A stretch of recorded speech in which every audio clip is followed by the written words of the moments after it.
Realmente la cuarta revolución industrial es un término pues, que acuñaron los alemanes más o menos a principios, mediados de la década entre el 2000 2010.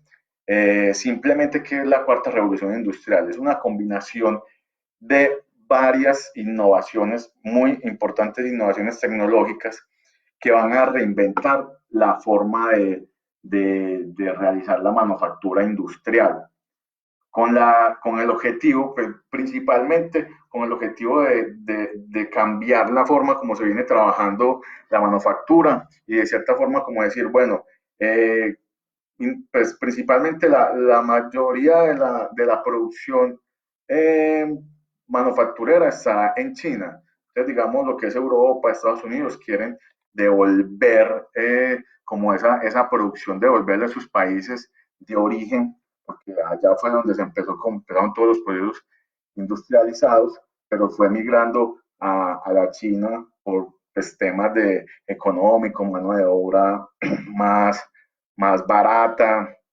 Entonces, para poder retomar esta producción en Europa o en Estados Unidos, se necesita aumentar la competitividad y la productividad de una forma que se pueda competir con esa mano de obra barata que hay en China.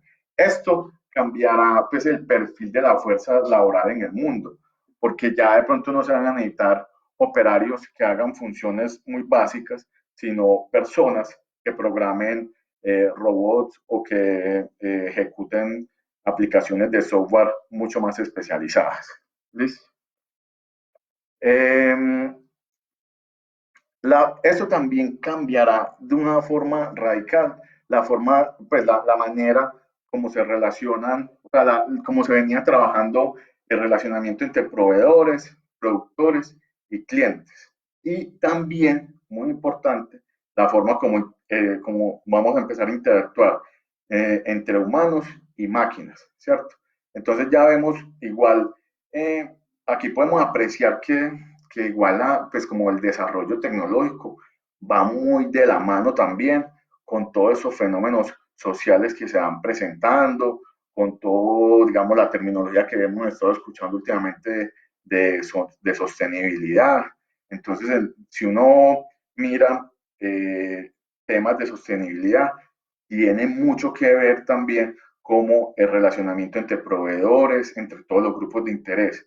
Entonces, todo esto, de cierta forma, va relacionándose porque la tecnología, pues como dictamina ciertos comportamientos sociales, pero a su vez la forma como el ser humano se va desarrollando, va cambiando su forma de pensar, va cambiando también o le va haciendo exigencias a esa parte tecnológica para que cambie a la vez que va cambiando todo el procesos social. Entonces es una interacción mutua. Listo. Vamos a hacer un pequeño recuento de lo que ha sido como la revolución pues, la evolución de las revoluciones industriales. Entonces, la primera revolución industrial se da antes de 1800, por ahí 20 años antes, con la invención pues, de las máquinas empujadas a vapor, ¿cierto? Entonces ahí vemos los telares que se empezaron a producir en Inglaterra, el desarrollo de las locomotoras, todo esto dio un impulso impresionante en lo que era la industria, porque ya no se dependía de la fuerza física del hombre, sino que ya se dependía o se hacía uso de la fuerza de la tecnología. ¿Listo?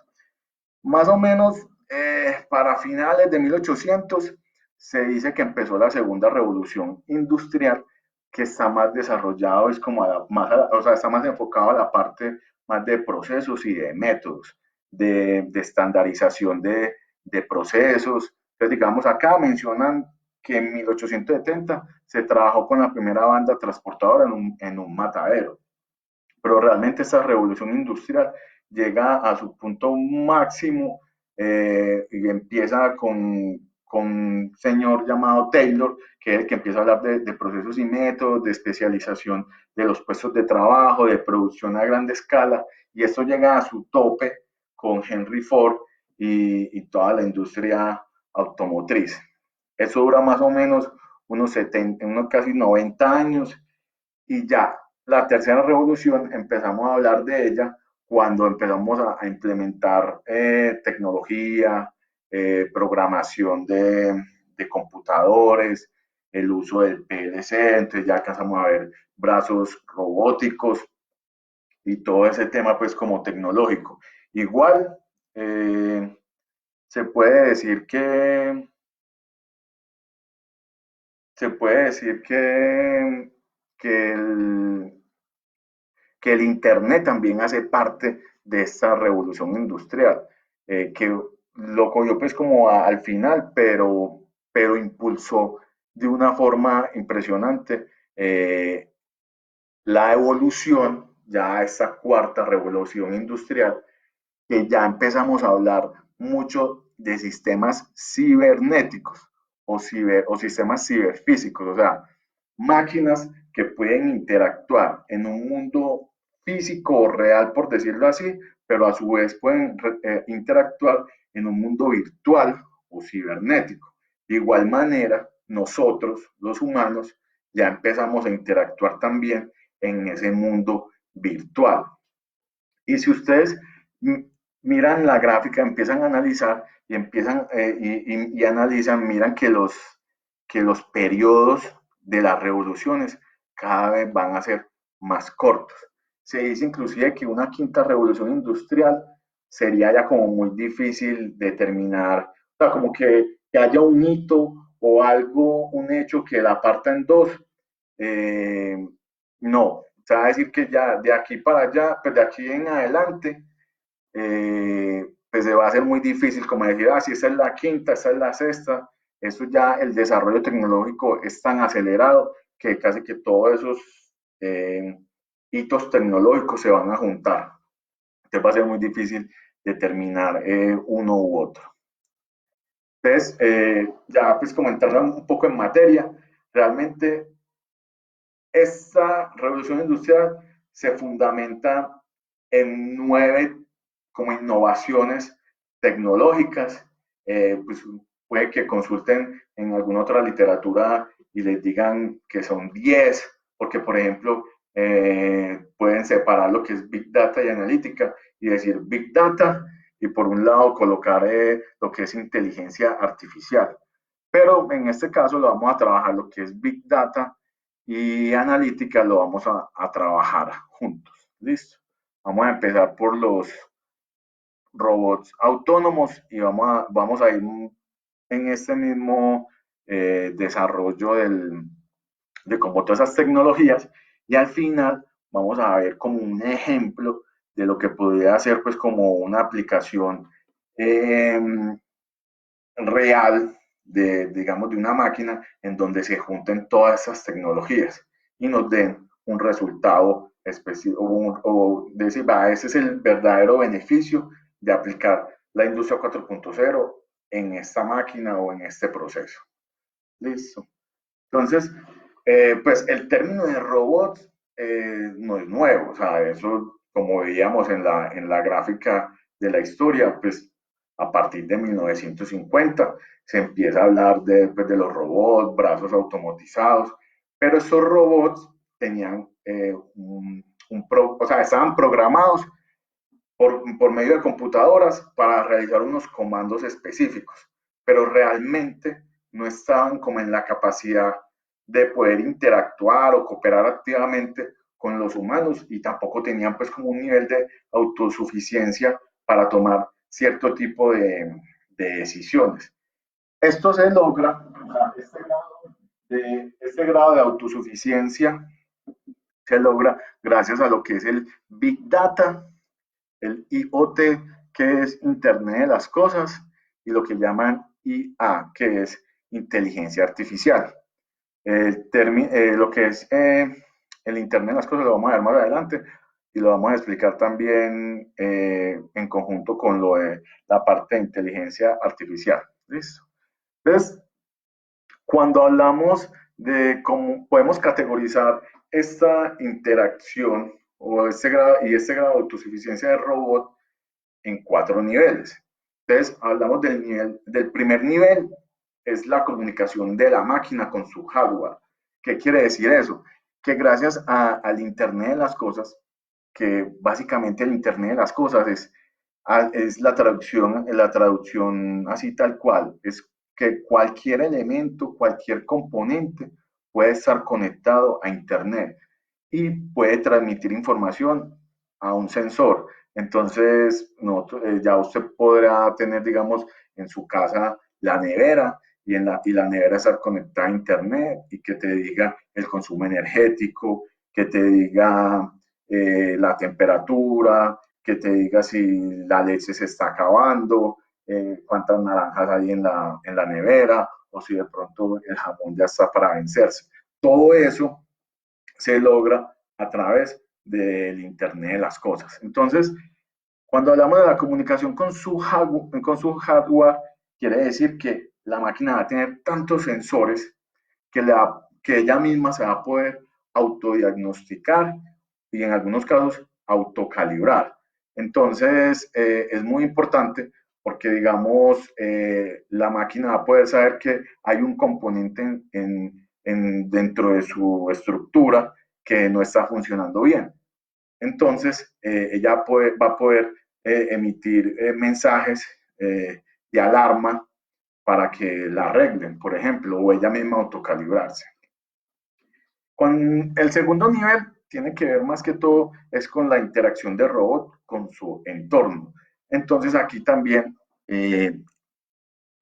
influye mucho la parte pues, de la sensórica, porque igual la sensórica le va a ayudar al robot a saber cuál es su entorno, ¿cierto? Si hay obstáculos, pues, condiciones ambientales, y a su vez la inteligencia artificial le va a ayudar en el tema de reconocimiento de imágenes complejas, de tomar decisiones. Entonces el robot va a poder interactuar en una fábrica, va a poder hacer una ruta de lubricación, va a poder ir a recoger un producto que se tiene que despachar, ¿cierto? Ese es el segundo nivel. El tercer nivel se habla de la relación que, o sea, de la comunicación que se va a tener con el hombre y la máquina, ¿cierto? Aquí tiene que ver mucho la parte de realidad virtual o aumentada. Aunque, digamos, ahorita mismo y hace muchos años, pues la máquina de cierta forma también se podía comunicar con el humano. Simplemente que en esos momentos, pues hace 50 años, tenía una luz, un LED, que cuando, digamos, presentaba alguna falla porque tenía algún sensor, prendía una, una luz roja, indicaba que había un problema. Entonces, eso es una forma de comunicación. Lo que pasa es que ahorita el nivel de interacción que va a tener la máquina con el hombre va a ser mucho más compleja, por lo cual necesita mucho más herramientas para poderse comunicar. Entonces, ahorita que veamos la parte de realidad aumentada, vamos a poder ver que la máquina te va a poder decir toda una cantidad de información, al igual que el hombre antes se comunicaba con la máquina a través de comandos que daba en una computadora. Ya le va a poder dar instrucciones por señas, por la voz, por comunicación verbal o inclusive con gestos de la cara, ¿cierto? Y el cuarto nivel, pues es como el nivel que hablan así apocalíptico, en donde ya las máquinas se empiezan a comunicar entre ellas, ¿cierto? Entonces, es toda esa comunicación que tienen y que van a poder interactuar una máquina, o sea, varias máquinas en un proceso, o inclusive cuando hablaba ahorita en el primer nivel, de que esa máquina se autodiagnosticaba y decía, ah, tengo un rodamiento que está funcionando mal. Entonces esta máquina es capaz de comunicarse con, digamos, con el ERP de la compañía, que a su vez es una máquina virtual, y decirle, por favor, emitir una orden de trabajo para que me cambien ese rodamiento y pedir el rodamiento a, pues, digamos, a ARSA, ¿cierto? Pues ahí es la comunicación de las máquinas, lo que llaman el M2M. Listo. lo que es la simulación es otra innovación tecnológica que realmente pues ya tiene algún tiempo, pues inclusive cuando yo estaba en la universidad hace por ahí 20 años, ya habían paquetes que nos ayudaban pues como a hacer simulaciones. Lo que pasa es que ya el desarrollo tecnológico, digamos, en la velocidad de procesamiento de nuestros computadores, hacen que esas simulaciones eh, sean mucho más cercanas a la realidad, ¿cierto? Entonces se puede definir, la simulación se puede definir como una imitación computarizada de la operación de un proceso o de un sistema en el mundo real a lo largo del tiempo. O sea que podemos dinamizar ese proceso. O sea, yo tengo mi proceso actual y le lleno unos valores, unos datos, y después quiero analizar si cambio alguno de estos valores, eh, esto cómo se daría, ¿cierto? Entonces, hay muchos campos que lo trabajan. Digamos, ahorita en la medicina, yo sé, estoy casi seguro que en el tema de simulación, ahora con este problema del coronavirus, que por ejemplo hay varias candidatas a vacuna, pero igual tenemos que esperar mínimo 6 meses porque ya se hicieron pruebas en laboratorio, pero igual hay que hacer unas pruebas primero en animales, después en humanos, ¿cierto? Y esperar a ver cómo va a ser ese desempeño de esa vacuna, si va a ser efectiva, si va a tener alguna contraindicación, ¿cierto?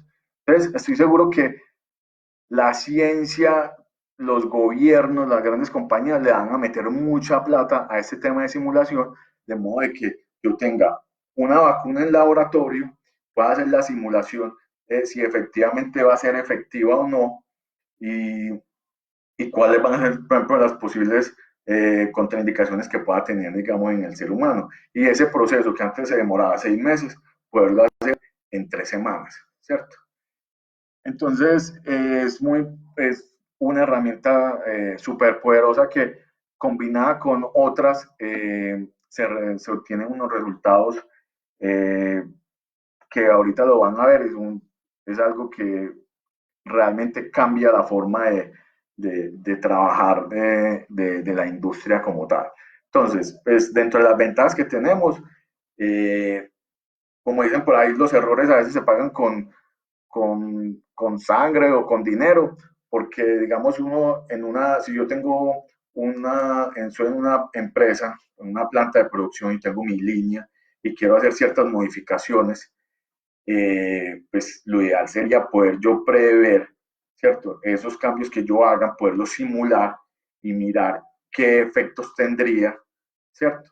Y no poderme a ensayar en vivo y en directo, de pronto puedo cometer errores y eso genera demasiado, pues genera pérdidas. Igual en mejoras en procesos también. O sea, yo quiero analizar dónde están mis cuellos de botella. Entonces, digamos, este software me dice cómo es el proceso, cómo es el flujo de cómo va la línea, cómo va el material pues, en toda la planta.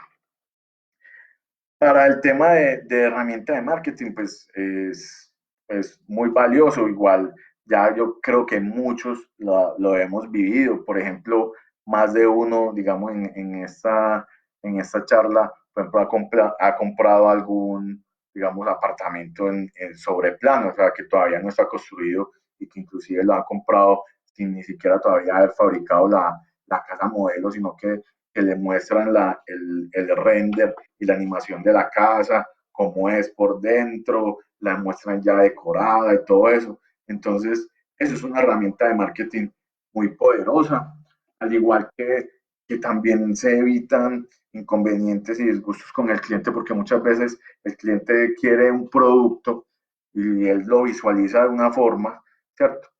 Y de pronto el fabricante lo ve de otra y cuando ya la pieza está hecha, el cliente dice, no, eso no era lo que yo quería. Entonces, eso nos ayuda demasiado a que no se creen pues sí, esas diferencias de formas de ver pues la vida, los productos, todo. El aumento de la productividad, pues ya lo mencionaba acá con el análisis pues, de las líneas de trabajo. E igual es súper importante, digamos, acá dice empleados mejor preparados. Por ejemplo, en la industria de la aviación, que los pilotos tienen que cumplir ciertas horas en unos simuladores de vuelo. Eh, Imagínense ahora de pronto en otras cosas pues como más cotidianas, en una planta o inclusive, digamos, en el mismo ARSA, que de pronto le dicen, si hay que leerse este documento, ¿cierto? O este catálogo completo.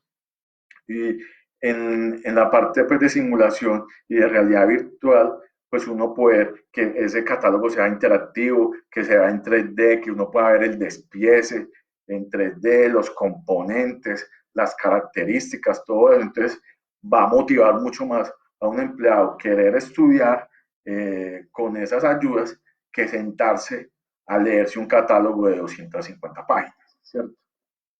Continuemos.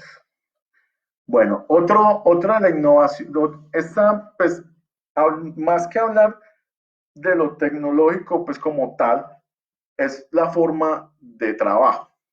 O sea, la forma, como les decía ahorita, el relacionamiento que debemos de tener con el grupo de interés, que son los proveedores, los clientes, la misma competencia, nosotros mismos, los empleados, ¿cierto? Entonces es como la forma como nos tenemos que integrar.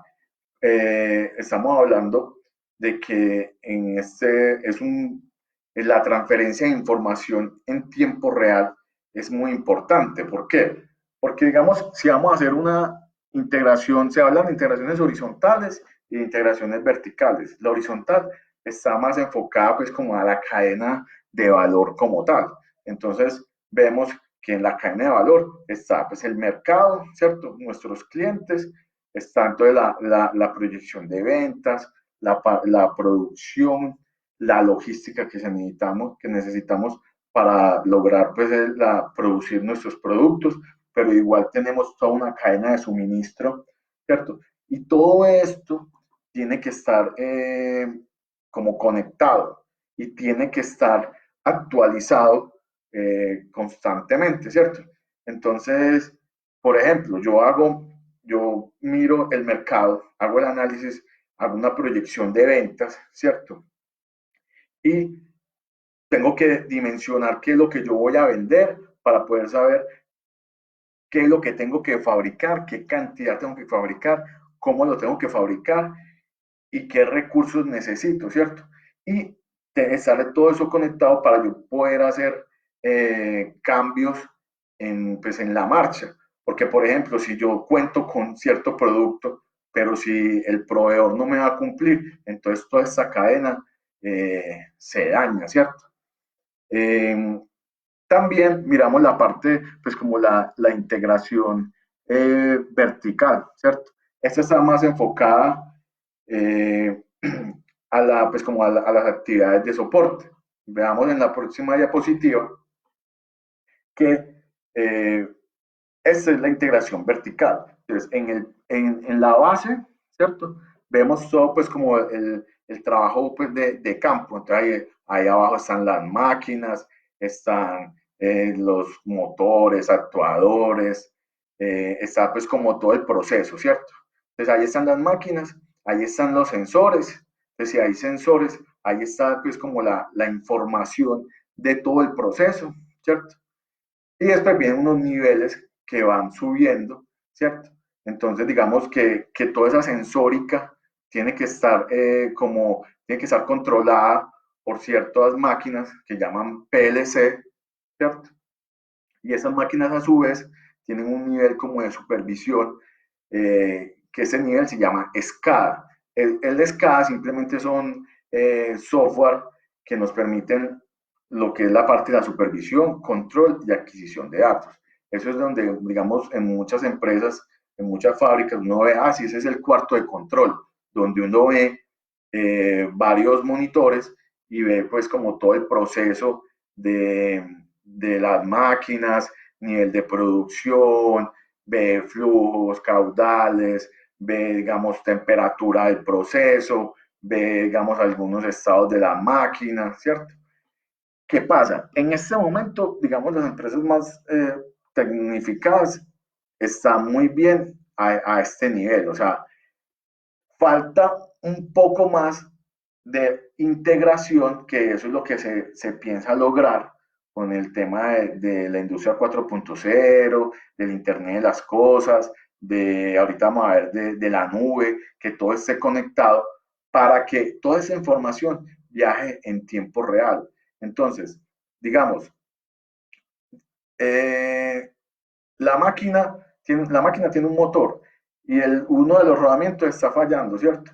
Entonces, a través del sensor se da cuenta que hay un problema en un rodamiento. Este a su vez le comunica al PLC, que a su vez se comunica con el SCADA, y este le emite una alerta, digamos, en este nivel, que es más que todo como los software que manejan lo que es la manufactura, pues la planificación y ejecución de la producción, que le llaman MES, Manufacture Execution System, ¿cierto? Aquí ya pues este software empieza a repartir, bueno, digamos, tengo 5 máquinas iguales que me hacen el mismo proceso, pero ya yo sé que una de esas máquinas tiene un problema, la tengo que parar, entonces esto me va a afectar mi proceso productivo, tengo que recargar, digamos, de más trabajo a las otras 4 y empieza a hacer toda esta distribución pues, de trabajo en las otras máquinas. A su vez, que esta, como les mencionaba ahorita, cuando en los niveles de comunicación de los robots, le va a informar al ERP que tiene que cambiar un rodamiento y que hay que mandarlo a pedir. Entonces, digamos, aquí imagínense dos pirámides. La pirámide que es la fábrica y la otra pirámide igualita que viene siendo ARSA, por ejemplo. Desde acá, el ERP se va a comunicar desde la parte superior con la otra compañía, con ARSA, ¿cierto? Con el ERP de ARSA o con el sistema que alimenta a ARSA, digamos, puede ser la página web o algo así, y va a emitir un pedido, ¿cierto? Y a su vez va a ir bajando, de modo de que entonces el ERP genera el pedido, genera una orden de separación de mercancía, esa mercancía se separa automáticamente y es despachada. Digamos, en este momento, pues la situación actual, pues esto todavía no ha llegado a este nivel como de sistematización, pero digamos ya estamos haciendo como pinitos. Por ejemplo, SAP tiene una aplicación que es Ariba, que es como un módulo para gestión como de proveedores. Entonces ahí los clientes podemos negociar un catálogo.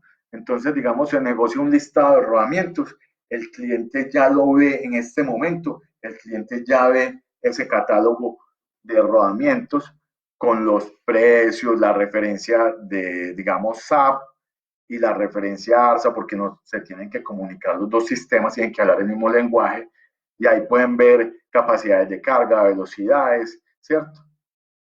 Y en este momento, por decirlo así, ya se elimina un paso que antes era el problema que, como se trabajaba antes, que se dañaba una máquina, ¿cierto? Entonces ahí era a correr, a que le firmaran la autorización al jefe de mantenimiento para que mandara esa orden, para que mandara esa solicitud de pedido de rodamiento a compras, y compras iba y cotizaba, ¿cierto? Entonces, al menos ya está integrado la parte de lo que es la cotización, y ya el jefe de mantenimiento pues ya aprueba esa orden de trabajo en este momento, pero él en este momento puede pedir el rodamiento directamente porque ya está negociado, ya tiene un código asociado, ya se genera la orden automática que nos llega a nosotros por correo. ¿Qué falta en este momento que pensaría que es el próximo nivel y que tenemos que hacer con algunas empresas porque ya lo estamos trabajando así?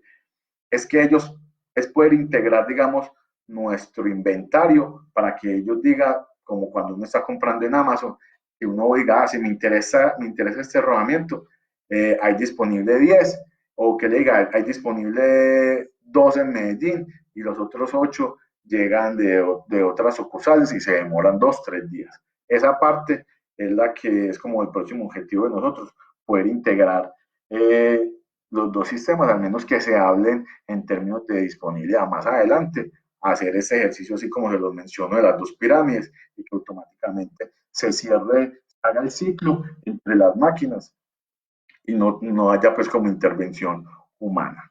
¿Listo? Aquí empezamos a hablar del término de Internet de las cosas. Como les decía, el Internet de las cosas es cualquier cosa, cualquier elemento que esté integrado, ¿cierto? Y conectado al Internet. Entonces, aquí vamos a mirar un término que yo sé que lo han visto, pero de pronto no lo habían relacionado, que es el Internet de las cosas industrial. Pero básicamente es un término que se acuña únicamente como la sensórica industrial, ¿cierto? Porque también, pues aquí la podemos separar, esa parte de industrial está relacionado pues como a la manufactura, ¿cierto? A la sensórica de las máquinas que hacen todo ese proceso productivo, pero también tenemos cosas o el resultado de todo este proceso productivo son productos, ¿cierto? Que también van a estar conectados a Internet, porque en su naturaleza está prestar algún servicio, prestando un servicio a nosotros y tienen que estar conectados porque esa es su funcionalidad, pero a su vez también esta información le va a servir al fabricante para poder saber el desempeño del producto que desarrolló, ¿cierto? Entonces, aquí no se ve muy bien porque yo sé que está voy a ocultar esto. En el momento hay más de 10 mil millones de objetos conectados a Internet. Para el año 2025 se esperan que hayan 22 mil millones de, eh, de cosas que están conectadas a Internet. Aquí imagínense cualquier cosa que tenga conexión a Internet ya pertenece a esta tecnología. Es más, ustedes ven cuando ustedes se meten, digamos, han escuchado el término de dirección IP. La dirección IP básicamente es una dirección en la nube, ¿cierto? Que son 4 grupos de A3. Entonces, lo que ustedes ven de a 3 dígitos, que en 196.198.00.10, por ejemplo. Ya, imaginen que esos son muchas combinaciones de direcciones diferentes. Ya hay, para el 2025 van a haber tantas conexiones que ya se desarrolló un nuevo protocolo para asignar direcciones en Internet. El que el que les estaba mencionando que se trabaja actualmente es el IPv4, la que tiene como 4 grupos.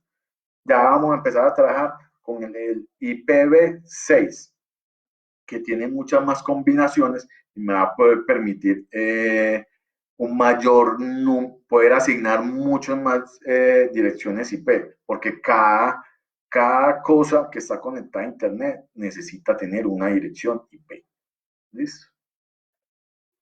Entonces, el Internet de las cosas, pues igual siempre ha habido como los sensores siempre han estado ahí, digamos, lo que es en la parte industrial.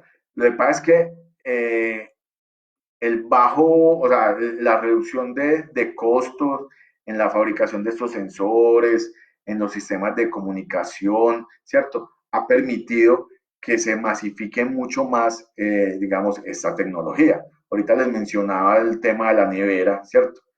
Pero digamos, o inclusive en este momento, tener una nevera que me dé toda esa información y que me diga cuándo se va a vencer la leche, debe valer mucho más de lo que vale una nevera estándar. Entonces, yo por esa diferencia de precio en este momento no me justifica, pero dentro de 10 años, por ejemplo, ya las neveras todas van a tener esa tecnología. Entonces, va a estar mucho más, eh, más masificado. Se habla mucho de lo que llaman System on a Chip, o sea, que toda esa, digamos, está el sensor y toda la parte de procesamiento de los datos, porque digamos el sensor lo que mide son como magnitudes físicas, pues hablando de temperatura, de presión, de velocidad. Esa información como tal es una magnitud que todavía no, o sea, es una magnitud física, por decirlo así, que todavía en el mundo virtual necesita ser traducida a digital, o sea, a ceros y unos. Entonces, todo ese proceso de la traducción de la información y de la conexión, porque usted igual va a necesitar que el sistema es como un computador que tiene unos protocolos de comunicación, entonces tiene unas tarjetas que controlan toda la parte de comunicación, al igual que tiene una tarjeta que controla toda la parte pues, del video.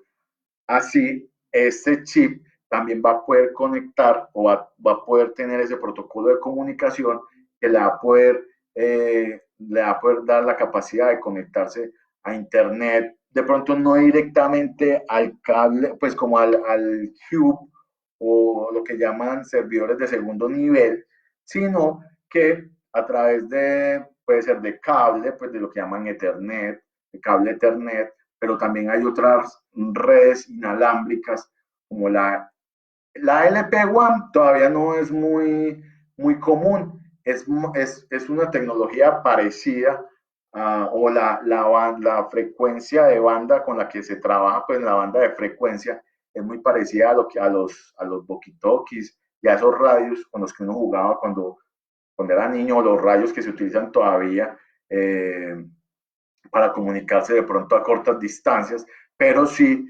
tienen mayor capacidad que la tecnología Wi-Fi, porque uno, digamos, uno está en la casa, ¿cierto? Y tiene el router, que uno llama router, eh, tiene el Wi-Fi, pero realmente si hay una pared muy gruesa, ella no logra traspasar. Mientras que esta tecnología LP1, ahí se habla de lo que es tecnología LoRa, son protocolos de comunicación de esa red LoRa, Zigbee, Sigfox, alcanzan dependiendo de la potencia que tenga el equipo, puede alcanzar hasta 2, 3 kilómetros, mientras que uno con el Wi-Fi alcanza muy poco. O sea, digamos 500 metros, tiene que tener un router muy poderoso y posiblemente la calidad de la señal no sea tan buena, entonces hay que colocar como antenas repetidoras. Y también está la opción de redes móviles. Aquí vemos lo que es 3G, 4G, pues 5G sería lo ideal. Pero, por ejemplo, en las grandes ciudades, en este momento en Colombia, hay partes donde todavía no coge 4G, que todavía hay 3G y en muchos pueblos hay únicamente 2G, LTE, o sea, otras redes móviles, ¿cierto? Pero en, la idea es trabajar con 5G porque el volumen de datos va a ser mucho más grande. Entonces necesito una banda más ancha, con más velocidad, que permita que me viaje toda esa información, que me va a estar transmitiendo todos esos elementos, ¿cierto? Hablamos entonces pues, volvemos y repetimos, de las ventajas que tiene, digamos, lo que es el IoT industrial, hablamos de fabricación inteligente. Entonces, lo que les decía ahorita, si mi máquina se da cuenta que tiene un problema, pues informa al software que gestiona toda la producción y le va a decir, venga, tengo un problema, por favor, redistribuya la carga operacional que yo estaba realizando porque voy a trabajar al 50%. Entonces ella misma se autoadecua. ¿Todo eso con qué? Con tecnología que todavía no, hablado, que no hemos hablado, que hemos llegado pues como a la parte de inteligencia artificial, pero eso va amarrado a eso, que ellos puedan tomar, la misma fábrica como tal pueda tomar decisiones. Acá muy importante el mantenimiento, más que preventivo, sería ya el predictivo, ¿cierto? Porque con toda esa información que va a recopilar, que al final le llaman Big Data, se va a poder hacer una analítica de esto y a través de procesos de Machine Learning y Deep Learning, la máquina, de acuerdo a, a lo que uno de pronto analiza en este momento cuando hace monitoreo de condición, que trabaja que en vibraciones, que trabaja con midiendo temperatura, que trabaja con pues, las cámaras termográficas, con análisis de aceite, con todos esos factores y con otros más que vamos a ver más adelante, él va a poder decir, más o menos en un mes voy a necesitar el cambio de rodamiento y tengo una certeza del 80% de que eso va a pasar en un mes. Entonces le da cierto nivel de confiabilidad. Bueno, hablamos de redes eléctricas inteligentes. Pues esto va más de la mano con lo que se llama en este momento, que llaman autogeneración. Acá en Colombia eso todavía no está muy implementado, pero digamos en Europa, Alemania principalmente, en algunos estados de Estados Unidos, ya hay muchas casas que tienen paneles solares y que pueden generar energía y la energía que no necesitan la pueden vender y entregarla a la red eléctrica. Entonces, imagínense el grado de complejidad para poder medir quiénes están consumiendo o quiénes están produciendo pues, en las casas. Se necesita de una red pues, que muchos sensores, procesamiento de datos pues, con una velocidad brutal. ¿Listo? Entonces, el Internet de las cosas como tal es cualquier elemento que pueda estar conectado a Internet y que transmita información de algún proceso, de estado de alguna máquina, de cualquier cosa. Listo.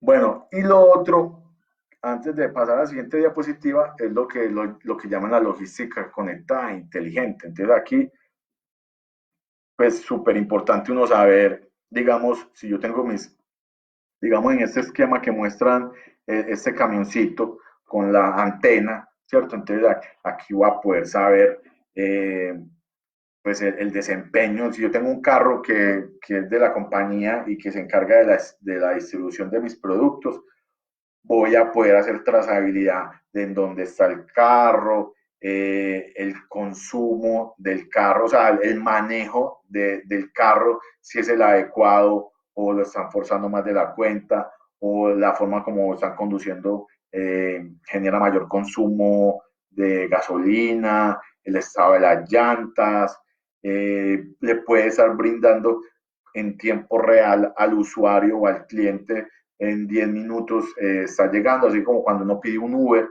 y le puede estar diciendo con certeza, más o menos en media hora le estoy entregando, que muchas veces es como, pues no, en este momento no sé cómo será, pero antes yo me acuerdo que decía, no, llega en vía en el transcurso TCC, llega en el transcurso de la mañana, entonces si uno necesitaba mucho de producto, lo que estaba esperando la encomienda, le tocaba quedarse en la casa esperando a que llegara o llamar. Ahora eso va a ser todo en tiempo real. El tráfico de información por todos lados va a incrementar de una forma asombrosa. Bueno, pues si uno tiene información, pues la información hay que cuidarla. Entonces, este término de ciberseguridad, pues no es un término nuevo. Esto, digamos, todas las empresas, casi que todas las empresas que tienen en este momento pues tienen algún protocolo de manejo de ciberseguridad, ¿cierto? Hay una norma ISO que es la 27001 que habla de los sistemas de gestión de seguridad de la información. Pues sobre esto no vamos a profundizar mucho, simplemente es hacer como colación de tipos de ataques, entonces lo que llaman cibercrímenes, por ejemplo, hablan de lo que es el botnet, que es simplemente meter un troyano y que ese troyano coja todas las máquinas, ¿cierto? Y las vuelva, por decirlo así, como zombies y las obligue a hacer, pues digamos, a mermar su capacidad o a hacer otras cosas. Entonces, a bajar el desempeño productivo de esa empresa, lo cual puede generar pues muchos inconvenientes. La parte de los chantajes, que digamos se metan al ERP de la compañía, ¿cierto? Y roben información y le digan, si usted quiere recuperar toda esa información, me tiene que dar tanta plata. Eso también lo han escuchado, pues, ya sea en internet o en las mismas noticias. Lo que llaman el phishing es simplemente pues, hacerse pasar eh, pues, digamos, por la persona titular de la cuenta. Eso lo utilizan mucho en bancos y eso para hacer ese tipo de fraudes. Pues el espionaje industrial también. Lo que es el spam y las llamadas, eso pues se vive mucho. Inclusive una época en ARSA que una vez nos hackearon, entonces me acuerdo que llegué una vez y revisé el correo y tenía un poco de correos rebotados. Resulta que habían cogido la cuenta de la compañía para enviar muchos correos. Eso, pues, gracias a Dios se corrigió. Pero también hay otro, digamos, para el tema de llamadas, que de pronto ahorita ya me imagino que habrá mermado mucho porque ya, pues, con el uso del WhatsApp, por las llamadas, por videollamadas y eso, pero antes, digamos, en Estados Unidos, Europa, uno compraba la tarjeta de $10 para llamar a Colombia. Entonces, aquí lo que hacían era que cogían y le hackeaban a uno la planta telefónica y esas llamadas las hacían a través de la planta de la compañía y después le llegaba a uno una cuenta telefónica. Entonces las empresas, digamos, hacían eso por ahí en la India y eso, les vendían las tarjetas y el que compraba pues hacía la llamada, pero el que estaba pagando realmente la llamada era el que era hackeado. En este momento, por decirlo así, como está en crecimiento, todavía no hay como tanto control, pues del eslabón más débil son esos sistemas IoT, porque si ellos van a tener, digamos, una salida a Internet, esa salida se convierte en una entrada. Entonces, digamos, uno de los inconvenientes, uno de los inconvenientes, digamos, que hemos tenido con la implementación de algunos sistemas de monitoreo en línea que hemos hecho es, digamos, la parte de tecnología en las compañías que dicen, no, yo no te puedo dar una salida a Internet por temas de seguridad, ¿cierto? Entonces lo que hemos optado es como por trabajar con nuestras propias redes, utilizando redes móviles, de modo que diga, yo estoy censando el estado de esta máquina, eso está en la nube, pero está en una red totalmente aparte de la compañía de ustedes. Bueno, sigamos con la siguiente. Vamos a hablar de la nube. Pues este término de la nube es muy común. Me imagino que ya muchos de ustedes saben que pues realmente la nube es una red mundial de servidores gigantesca.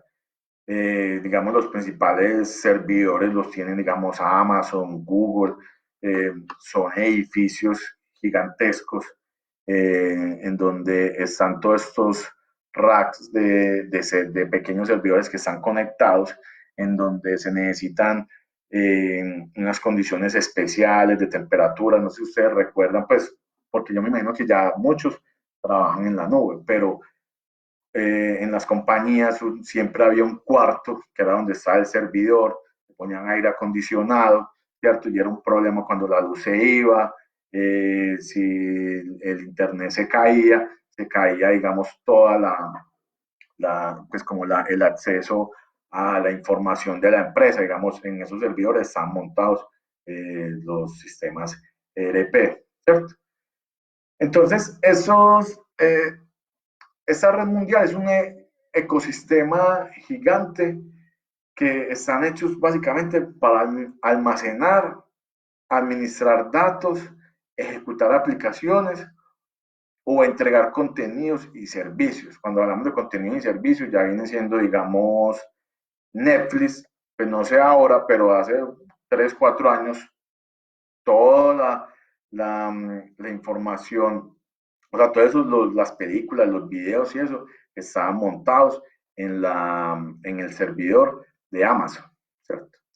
Entonces, la ventaja que tiene la nube es el tema de costo. Entonces, yo les decía, lo que les mencionaba ahorita, digamos, en las empresas tenían ese cuarto, ¿cierto? Donde estaban los servidores, que tocaba hacer pues como la inversión de sacar ese cuarto, de adecuarlo, de montar el aire acondicionado, ¿cierto? De comprar todos pues, los equipos, de necesitar a alguien o a varias personas que administraran ese servidor, ¿cierto?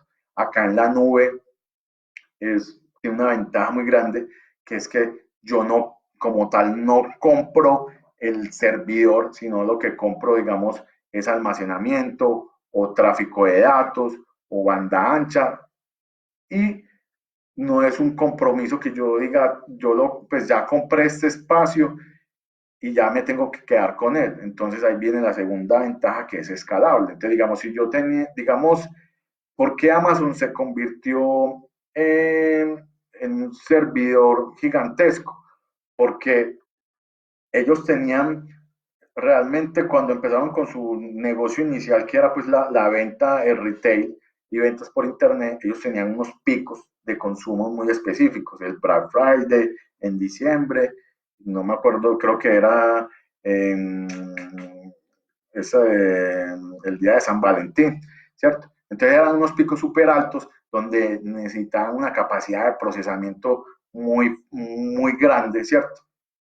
Pero en las otras épocas del año era muy bajito. Entonces tenían una infraestructura súper grande y a la final casi que no lo utilizaban la mayor parte del tiempo. Entonces ahí fue cuando dijeron, bueno, vamos a alquilar estos espacios, este servicio, para poderlo pues hacerle uso y sacarle dinero. Entonces es escalable porque yo digo, yo quiero para este mes o este año firmo un contrato, compro tanta capacidad porque tengo este requerimiento, pero yo sé que dentro de 2 meses no voy a tener solamente la mitad del requerimiento que tengo ahora en términos de almacenamiento, de procesamiento. Entonces ya dentro de 2 meses simplemente le digo pues, a mi prestador de servicio de nube, digo, no, ya solamente quiero la mitad y ya dejo de pagar la otra mitad.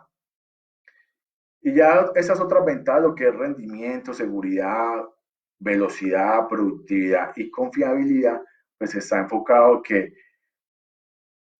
son empresas que están dedicadas exclusivamente a la tecnología de la nube. Entonces, van a tener software más potentes, el edificio como tal va a estar adecuado con las mejores condiciones, la parte pues, de seguridad va a trabajarse con expertos que saben mucho del tema de ciberataques, que no, digamos, cuando uno tenía el servidor en la empresa, que la barrera que uno tenía era instalarle el Kaspersky al computador. Acá hay gente especializada únicamente en esos tipos de ataques. Y lo que es la confiabilidad. Entonces les hablaba ahorita, si uno tenía de pronto el servidor en la empresa, de pronto se iba a la luz y tenía de pronto una planta, pero la luz se fue durante 12 horas y la planta no pudo trabajar sino hasta cierto tiempo, o el tema de comunicación pues, de internet, todos esos sistemas son sistemas redundantes, ¿cierto? Entonces, vamos a empezar a mirar los tipos de servicios que se ven en la nube. Entonces hablamos de 3 tipos de servicios, el que se llama infraestructura como servicio, plataforma como servicio y software como servicio. Entonces, la infraestructura como servicio está relacionada más que todo a decir, simplemente yo lo que necesito es que usted me entregue un servidor para manejar, necesito unos servidores para manejar la red virtual, el almacenamiento, el procesamiento, pero yo voy a hacer toda la arquitectura de esa red, ¿cierto? yo voy a configurar cómo va a trabajar mi servidor, cómo va a administrar esa red, cómo va a estar cómo va a trabajar el servidor de almacenamiento, todo lo voy a trabajar yo. Ellos simplemente de que se encargan de, digamos, de brindarte, de que siempre tengas la conexión a esos servidores, que la velocidad sea la adecuada, ¿cierto? Y en términos de seguridad, únicamente se encargan como la parte de la infraestructura, digámoslo así, de esta forma, digamos un computador, una CPU normal, tiene Windows, aunque los servidores no trabajan con Windows, sino con Linux, pero digamos que para hacer la analogía, tiene Windows, ¿cierto? El Windows maneja toda la parte operativa del computador, la tarjeta de video, los protocolos de comunicación, pues todos los periféricos del equipo, ¿cierto? Pero igual sobre este computador corren unos software, ¿cierto? Entonces, por decirlo así, que Amazon o Google te dice, yo te protejo toda la parte operativa, o sea, el programa que controla la operación del servidor, pero si a usted le entra un virus en el software que usted hizo, ya eso es problema suyo. Entonces, ¿qué tipo de empresas trabajan así? Pues son empresas, por ejemplo, yo pensaría que SAP debe tener sus propios servidores, pero por ejemplo una empresa de sistemas ERP más pequeño, por ejemplo Ciesa, que es una empresa colombiana mediana, ellos como tal no tienen un servidor, pues un servidor propio, sino que lo que hacen es comprar el espacio y ellos se encargan de gestionar todo eso, lo que les mencionaba, ¿cierto? Ya vamos como al siguiente nivel, que es un nivel intermedio. Es un nivel donde el servidor de la nube, pues el prestador de servicio de la nube te dice, te voy a alquilar la infraestructura, o sea, ahí están los servidores, y te voy a prestar o te voy a alquilar unos softwares que sirven para desarrollar aplicaciones, ¿cierto? Eh, porque esos software necesitan de velocidades de procesamiento más rápidos, porque necesitan de mayor velocidad, ¿cierto? Entonces, digamos, si yo voy a hacer una aplicación como Rappi, entonces yo, el que programo Rappi, lo programo en ese nivel, posiblemente, ¿cierto? Él es el que hace, se encarga del mantenimiento del software, de la seguridad, de todo. El prestador de servicio de la nube llega hasta esa parte, o sea, que el software con el que se hacen los programas, que puede ser el Python, Java, ese tipo de programas para desarrollo de aplicaciones, trabaje bien. Y ya seguimos al siguiente nivel, que es casi como el de usuario final. Aquí prácticamente uno lo que hace es ser, pues, utilizar el software o la aplicación final. Caso, pues un ejemplo, lo que es el Dropbox. O sea, el Dropbox, yo simplemente, yo solamente me preocupo de montar la información, pues, de montar las carpetas, los archivos que yo necesite, pero ya como tal, yo me desentiendo de todo, de seguridad, de velocidad, todo eso me lo tiene que proveer el servidor de la nube, el proveedor del servicio de nube. Igual que, por ejemplo, Gmail. Gmail también, o sea, ya yo solamente me preocupo de recibir mis correos y de los aplicativos que tiene, como OneDrive, como el otro aplicativo para hacer reuniones, todo eso. O sea, yo soy de cierta forma un usuario, pago por ese servicio. ¿Listo? Entonces, así más o menos es la estructura de lo que es la nube. Ah, bueno, se me olvidaba comentar una cosa. Hay unos servidores que son privados, otros que son públicos y otros que son mixtos. Entonces, digamos, los privados es, digamos, esas grandes compañías que manejan cosas de tecnología o los gobiernos y eso, y dicen, no, yo le compro este espacio, pero yo no puedo compartir el espacio con nadie más, ¿cierto? Obviamente, para uno comprar un espacio privado, tiene que ser un volumen de espacio muy grande, ¿cierto?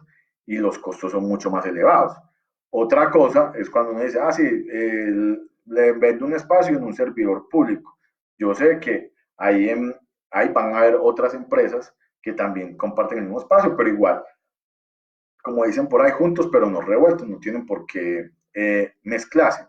Y también hay una que se llama mixta, que la compañía, digamos, esa compañía grande dice, yo tengo unas aplicaciones o unos software y una información que yo es de muy alta seguridad y no la quiero compartir con nadie, por decirlo así, no quiero que ese espacio esté compartido, ¿cierto? Entonces, eso va en un servidor privado. Pero hay otra información, como los correos, de pronto la parte de la página web o otras cosas que no son de alta seguridad, las meten en un servidor público y se ahorran algún dinero. Entonces, esto trabaja así. Acá están los servidores que eran esas estanterías que veíamos en la foto anterior, que tienen su máquina virtual, donde aquí es donde se trabaja únicamente lo que es la parte pues como de infraestructura.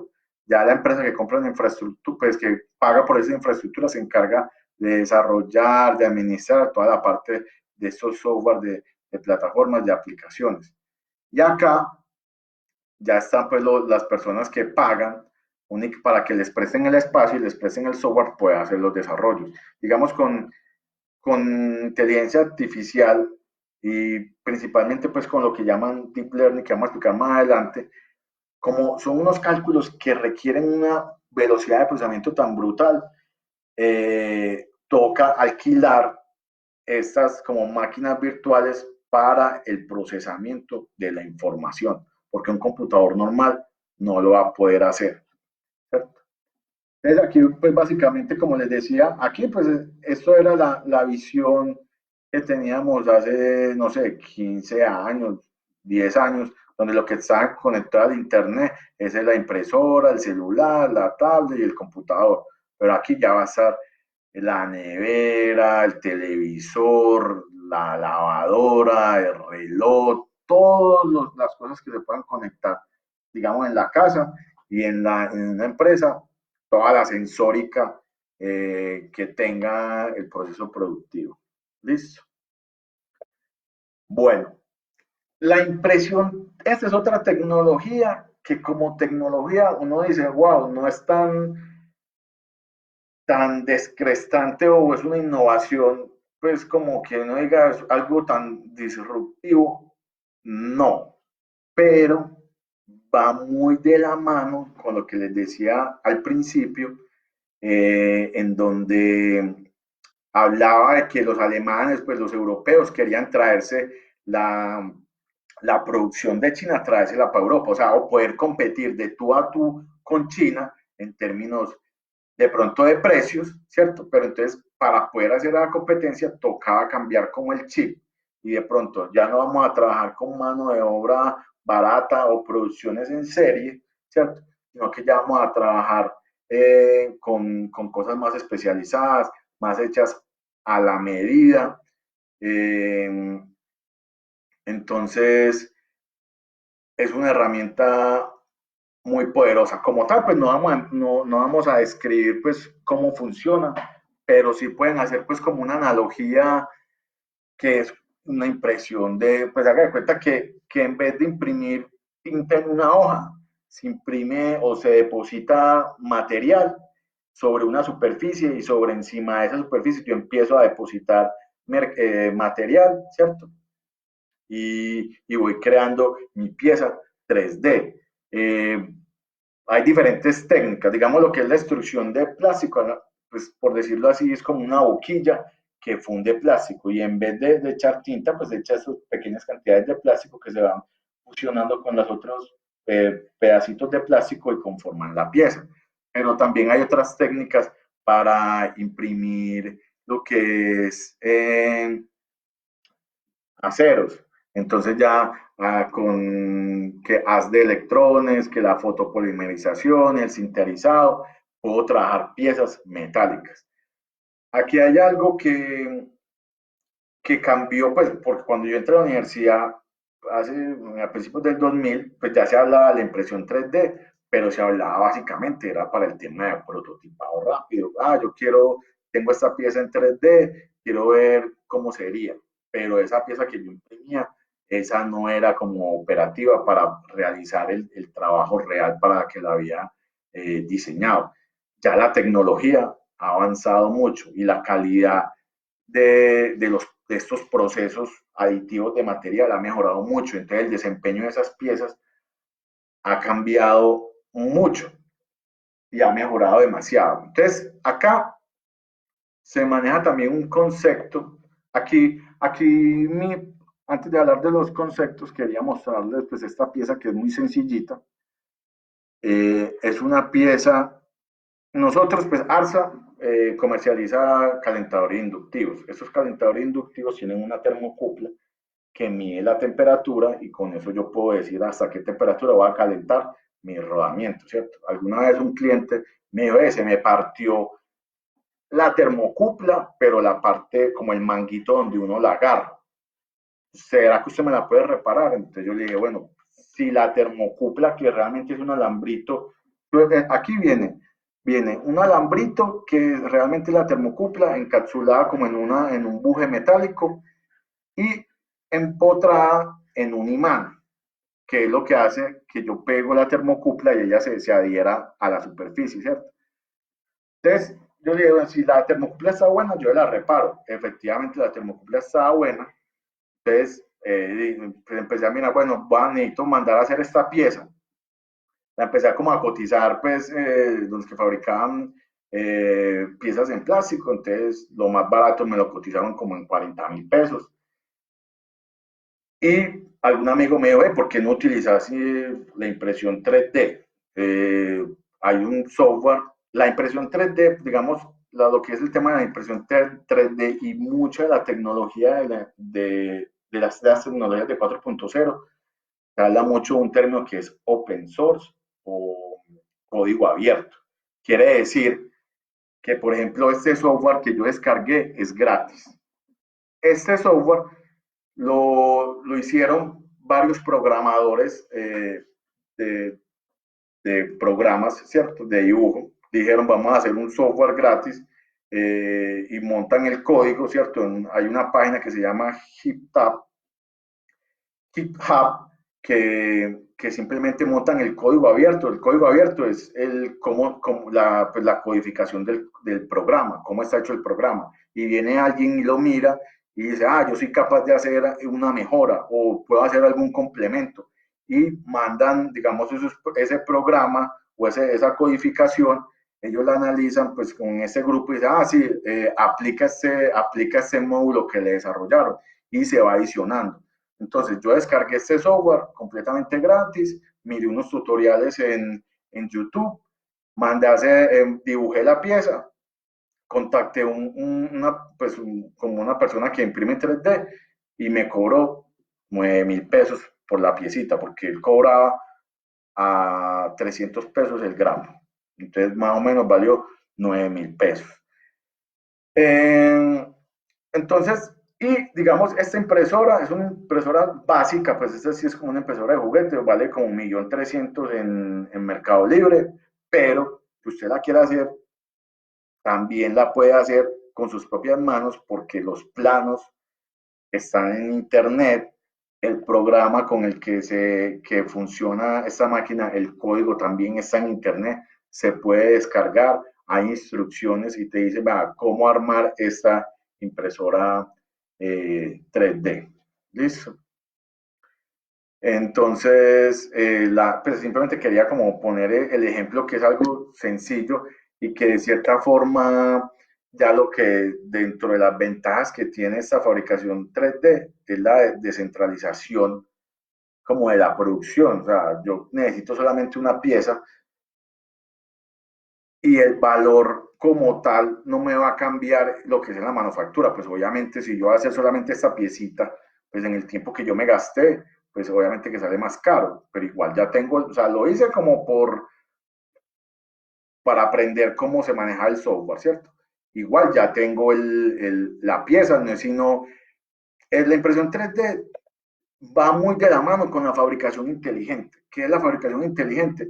Digamos, yo hace por ahí como 13, 14 años trabajé en una empresa donde fabricábamos pues fabricábamos moldes y fabricábamos piezas en plástico.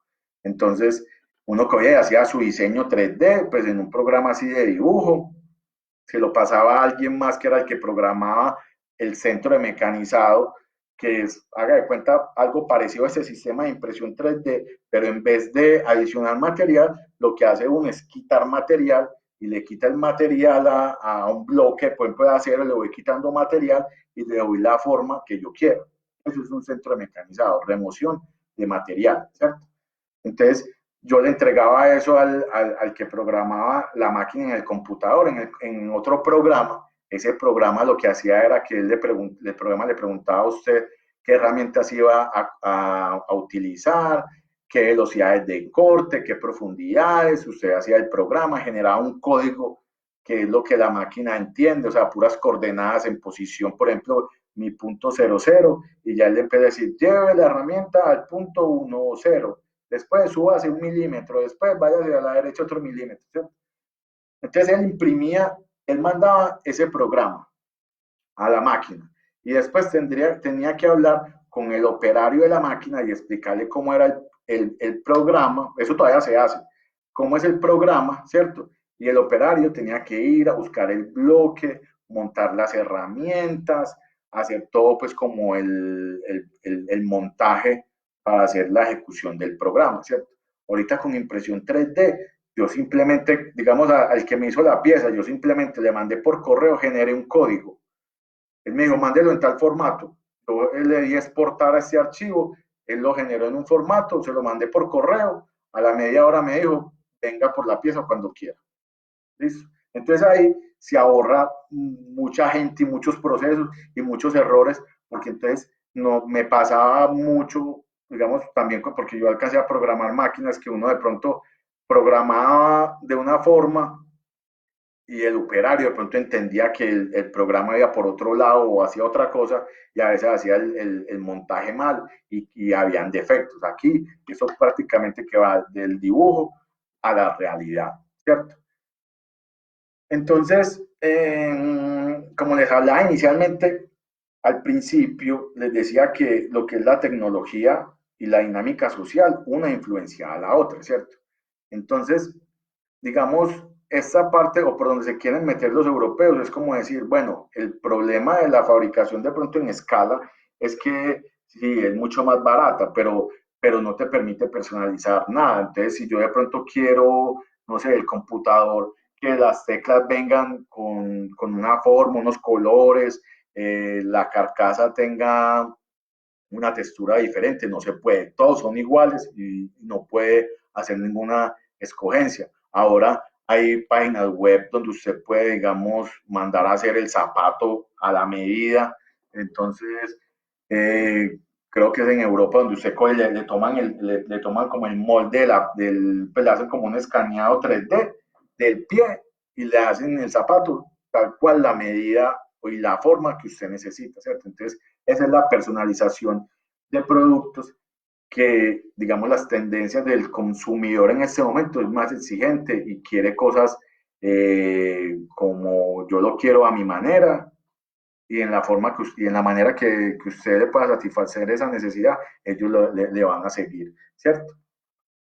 Como les decía, el concepto de open source, trabajo colaborativo, co-creación. Entonces, igual, digamos, en la página que yo les decía que uno iba y montaba códigos, también ahí viene un cliente y dice, tengo este problema y pago $1000 para que me lo resuelva. Entonces, a esos que están ahí programando, llega alguien, desarrolla la aplicación, ¿cierto? Y la otra persona le paga y él deja el código base, lo deja ahí para que todos lo miren. La aplicación y el desarrollo se lo entrega ya al cliente y el cliente ya puede cobrar por eso, pero si usted lo quiere hacer también, lo puede coger ese código base y empezar a construir su propia aplicación. Listo. La parte de realidad aumentada, como les decía, es la comunicación de las máquinas con el hombre y viceversa. O sea, aquí es una mezcla de simulación, de lo que llaman pues el IoT, porque ustedes ven aquí gráficos tridimensionales, ¿cierto? Ellos ven con cámaras, pero inclusive aquí la persona tiene que ir hasta allá. Imagínense ustedes un dron haciendo el recorrido por la planta, ¿cierto? Y que uno vaya visualizando lo que está viendo el dron y que cada máquina le muestre la información que yo quiero ver. Muéstreme, digamos en este tanque, muéstreme el nivel, no sé, de agua.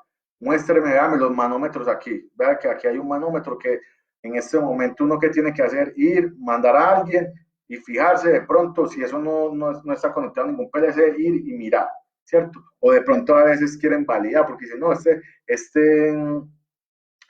el dato que estoy viendo en la pantalla no me coincide, ¿cierto? Entonces, ¿qué tal que uno pueda mandar un drone y el drone simplemente se posiciona ahí y la máquina me muestra toda la información? Entonces, volvemos a lo mismo, fábricas inteligentes que muestren qué es lo que está pasando dentro de su propio proceso y con sus máquinas. Digamos, igual con el tema del marketing funciona igual que como la simulación, vas a poder ver o vas a poder explicar mucho más de pronto un proceso, una máquina. Imagínense, eh, por ejemplo, de las cosas que yo he visto más complicado en las empresas que he trabajado es traer un cliente a la fábrica o al almacén de uno, porque siempre están muy ocupados, ¿cierto? Entonces uno dice, venga a mi planta para que conozca cómo es el proceso, para que vea cómo trabajamos. ¿Qué tal si vamos a la oficina del señor o nos conectamos y mandamos al dron? Y el dron te va haciendo el recorrido y las máquinas te van mostrando la información y usted le va diciendo, es que nosotros trabajamos así. Eso le va a generar mucho más confianza a ese cliente, a ese comprador que nos está depositando la confianza a nosotros. Con la parte, digamos, de logística, también, o sea, digamos, en esos almacenes, en esos centros de distribución, en esos CEDIs, para hacer lo que es el picking, eh, también las personas se ponen unas gafas, entonces le dice, le hacen su lista de distribución, usted no va a tener que andar con una hoja o con una tableta chuleando qué es lo que está recogiendo, sino que las mismas gafas le sacan el listado y te dicen, el ítem número uno está en la estantería número B, en la posición número 5, pesa tanto, ¿cierto? Para que usted sepa si tiene que ir con una montacarga o puede ir y cargarlos con la mano, ¿cierto? Entonces, en la parte de logística funciona súper bien. La parte de formación, pues ya lo hablamos, que es muy similar a lo que es la simulación, el mantenimiento y soporte, fundamental. Aquí vamos a ver una imagen. Acá la máquina te está diciendo, vea, lo que está fallando es el filtro, que es la parte, me imagino que es el código pues, que tienen ellos, el código SAP, ¿cierto?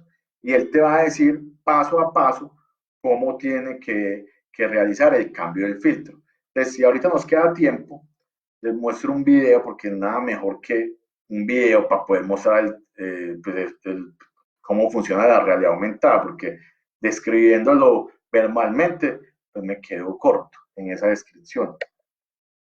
Bueno, ya vamos acabando lo de las tecnologías.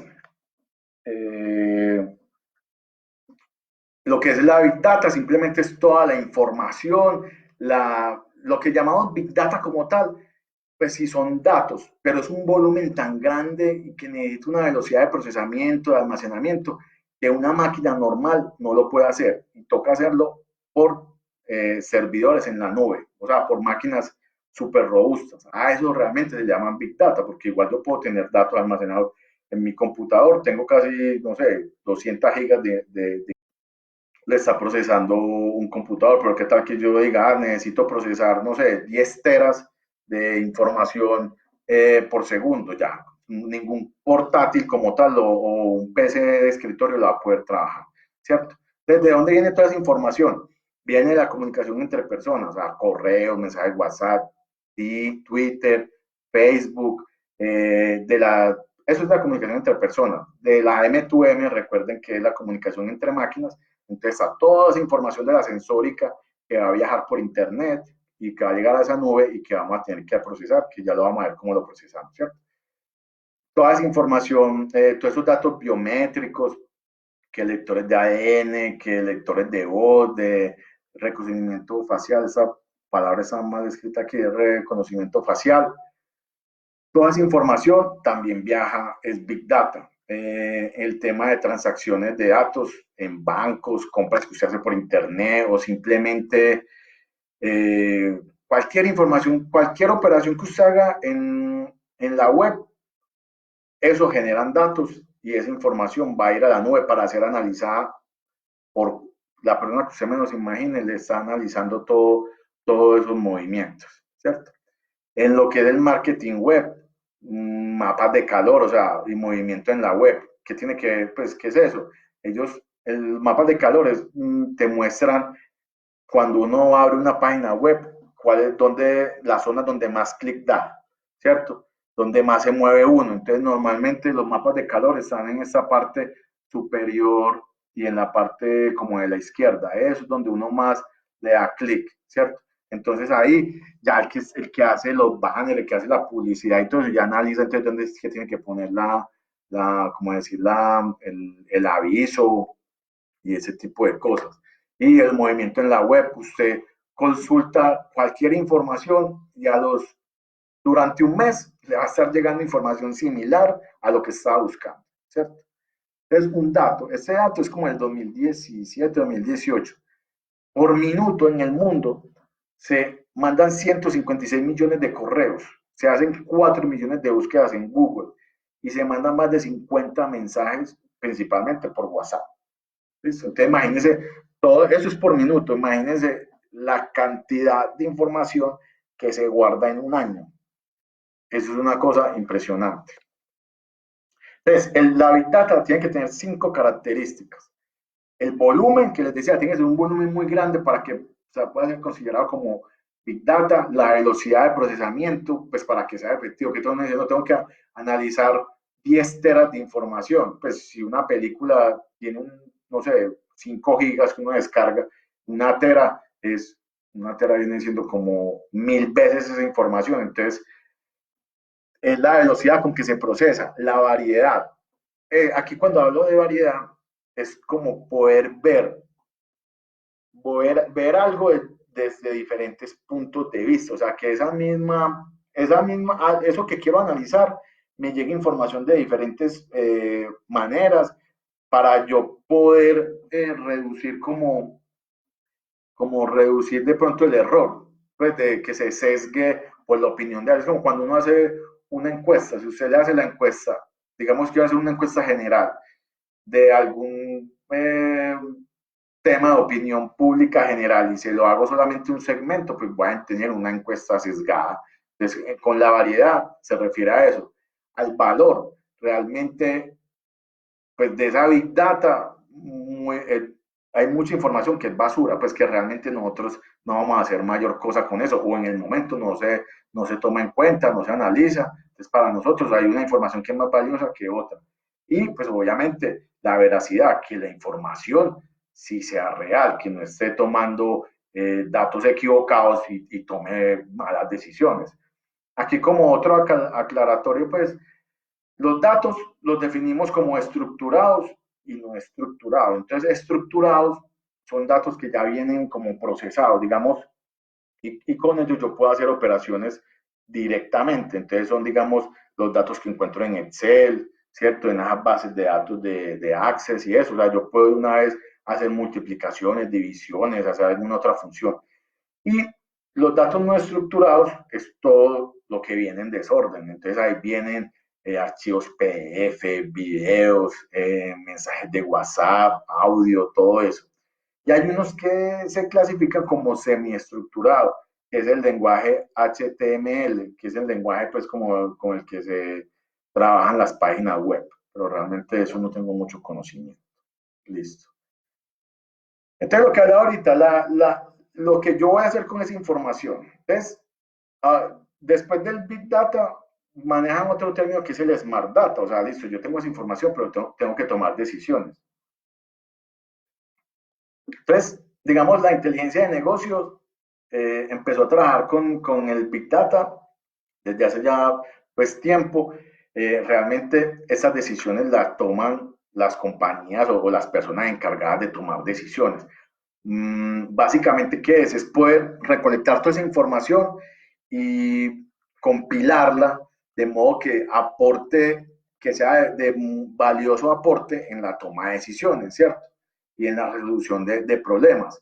Entonces, nos sirve mucho para la planificación de producción, análisis de mercado, conocimiento del cliente, la misma compañía. Entonces, por ejemplo, en noviembre o en octubre, entonces, digamos, el gerente de la compañía o el que toma la decisión dice, bueno, yo voy a analizar el mercado, voy a hacer una proyección para el otro año, yo voy a hacer voy a vender tanta mercancía, ¿cierto? Digamos, en el caso de nosotros, bueno, vamos a crecer tanto en ventas, entonces de ahí se viene toda una cadena, decir, bueno, entonces voy a realizar mi planificación de importación, ¿cierto? Entonces, para tomar decisiones, decir cuál es mi flujo de caja en este momento, cómo tengo capacidad para poder almacenar toda esa mercancía, bueno, todo ese cuento para poder tomar decisiones. ¿Qué pasa? Pues que obviamente toda esa información está sujeta, pues digamos, los gerentes toman decisiones normalmente en un mundo de incertidumbre. O sea, aquí ellos te muestran información y la persona que toma la decisión pues no tiene 100% pues, la certeza de lo que la decisión que está tomando es la adecuada. O sea, nadie se esperaba este tema del coronavirus y muchas empresas hacían proyecciones de crecimiento y ya todo eso se fue al traste. Entonces, ¿qué toca hacer? Analizar toda esa información nuevamente, hacer un análisis de mercado y mirar a ver cómo nos vamos a reacomodar y cómo vamos a empezar a trabajar. Entonces, en inteligencia de negocios hay varias metodologías. Digamos, traje una colación que es lo que llaman el Balance Scorecard. Este simplemente es una metodología que ayuda a hacer el seguimiento como la estrategia de las compañías. Entonces, la empresa se planteó una meta a 3 años y tiene unos objetivos estratégicos. Entonces, digamos, volvemos al mismo tema. Aquí se recopila una información operativa, ¿cierto? Los sistemas como intermedios de toma de decisiones, pues, como los jefes de departamento y todo eso, hacen un filtrado y a la final la junta directiva o la gerencia toma decisiones con unos datos compactados, por decirlo así, pero de muy valioso aporte para la toma de decisiones. Entonces aquí ya vemos que el indicadores macroeconómicos, indicadores de desempeño de la operación de la empresa, indicadores financieros, pero todo eso resumido en pocas hojas. Listo. Realmente aquí vamos a ver como el tema al que le vamos a ver como la aplicación de la industria 4.0, a dónde queremos llegar y cómo funcionaría. ¿Cierto? Realmente de inteligencia artificial no vamos a hablar mucho. Vamos a hablar simplemente que como el objetivo de la inteligencia artificial es que las máquinas actúen, piensen y tengan las mismas capacidades que un humano. El término de inteligencia artificial tiene más de 60, 70 años, ¿cierto? Obviamente todavía falta mucho para que una máquina, un robot como tal, se desempeñe como un humano, ¿cierto?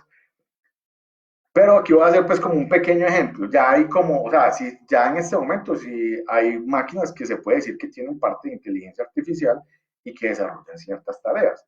Entonces, el ejemplo que les traigo aquí es Siri, que es el asistente inteligente de Apple, ¿cierto? Entonces usted le pregunta al celular, Siri, ¿cuál es la temperatura en Bogotá?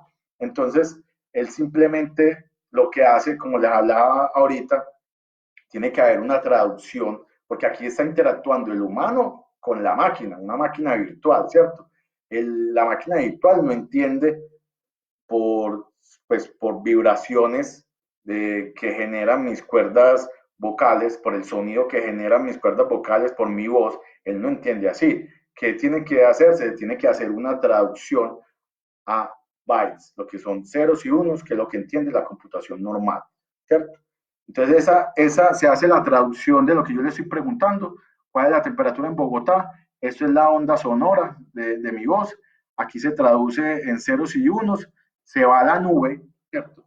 Y aquí hablamos, ¿se acuerdan cuando hablamos de las aplicaciones en la nube, ¿cierto? Entonces, Siri como tal no tiene la información de la temperatura en Bogotá. ¿Ella qué hace? Es como un gestor, va y le pregunta esa información a un aplicativo del tiempo, digamos, a nivel mundial o para Bogotá, va y le pregunta esa información, la descarga, la baja y la procesa. Es como el aplicativo de Uber. Uber como tal, Uber no tiene todos los mapas de las ciudades. Uber, ¿qué hace? Va y busca la información de Google Maps y se la trae.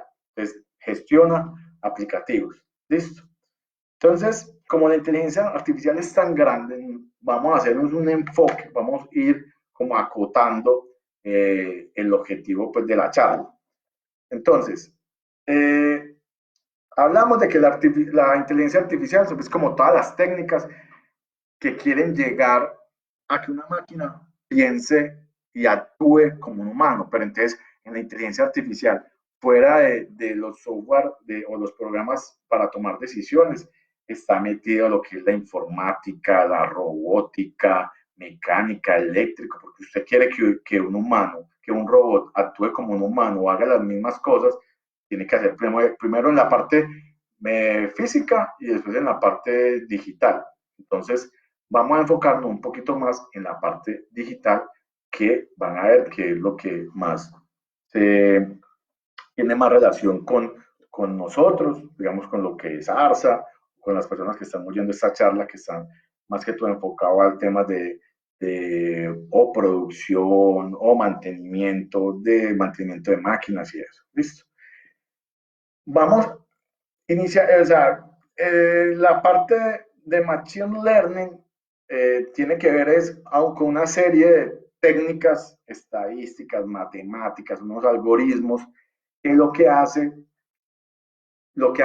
que busca es que una máquina aprenda a desarrollar una tarea, ¿cierto? Entonces ustedes me pueden decir, no, pero es que, digamos, ya hay robots que como tal desempeñan una tarea. Sí, pero no aprenden. Por ejemplo, en esas máquinas ensambladoras, en esas líneas de ensambladoras de carros donde uno ve esos brazos mecánicos, ¿cierto?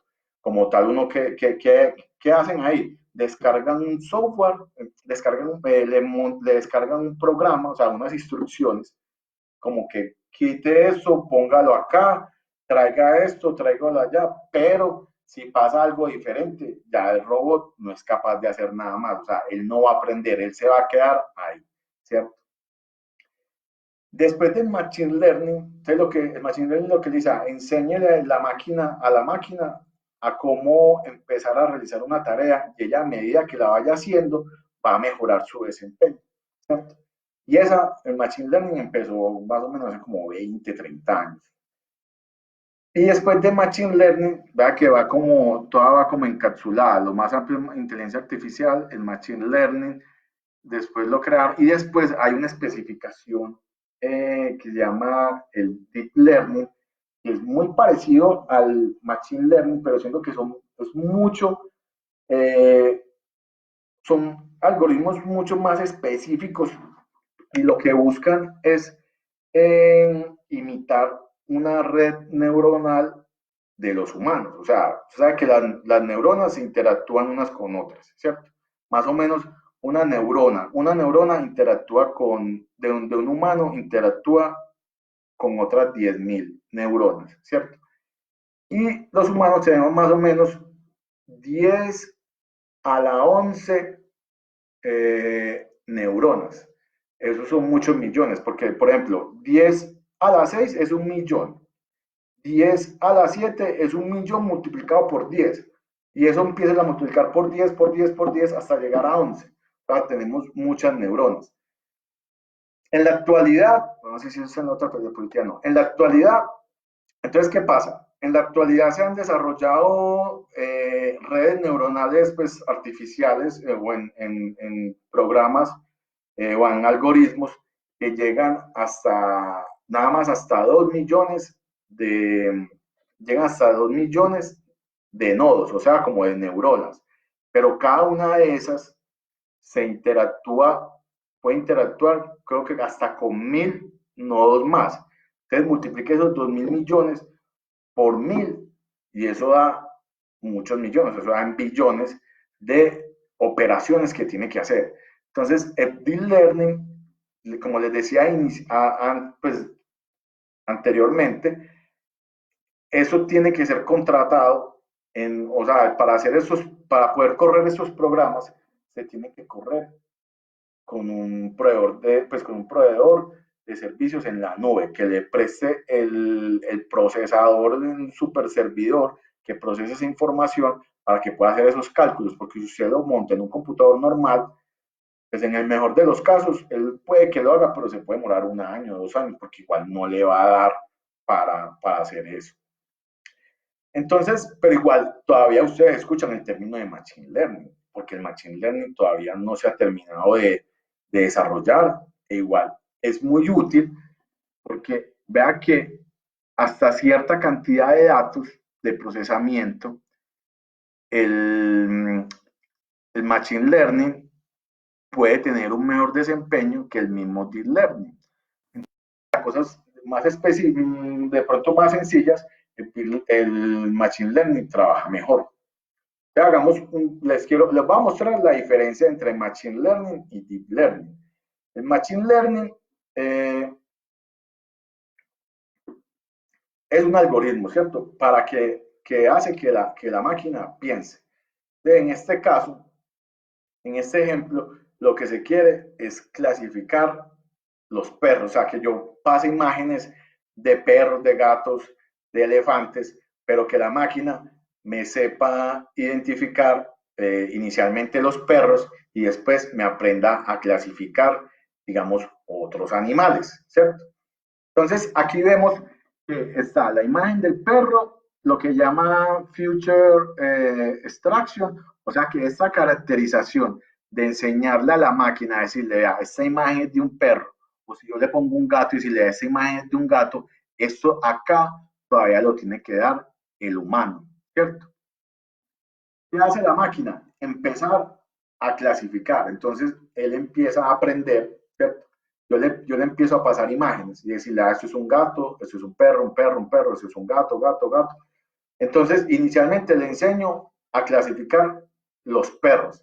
Entonces, pero como cuando uno está aprendiendo, cuando uno le están enseñando, no sé, en primaria o en cualquier parte de la vida, uno le tienen que decir si la respuesta que uno dio o el resultado o lo que llegó, si es verdad, para uno poder estar seguro que lo que aprendió si es así, puedo seguir.